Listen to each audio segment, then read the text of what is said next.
আগামী ত্রয়োদশ জাতীয় সংসদ নির্বাচনের রোডম্যাপ ঘোষণা করা হবে আজ। প্রাপ্ত তথ্য অনুযায়ী রোডম্যাপে আগামী ৩০ নভেম্বর ভোটার তালিকা চূড়ান্ত করার সময়সীমা নির্ধারণ করা হয়েছে। আর ৩১ অক্টোবর ২৮ বছর পূর্ণ হলেই ভোট দিতে পারবেন আগামী নির্বাচনে। নতুন রাজনৈতিক দলের প্রাথমিক নিবন্ধন ১৪ সেপ্টেম্বর, চূড়ান্ত প্রজ্ঞাপন হবে ৩০ সেপ্টেম্বর। সংসদীয় আসনের সীমানা চূড়ান্ত করে গাজেট প্রকাশ ১৫ সেপ্টেম্বর আর জিআইএস ম্যাপ প্রকাশ ৩০ সেপ্টেম্বর।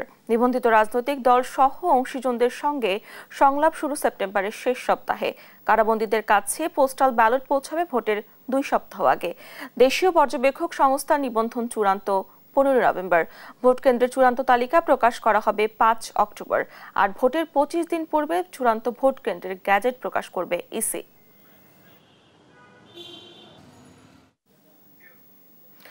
আজ জাতীয় নির্বাচনের রোডম্যাপ ঘোষণা করবে নির্বাচন কমিশন।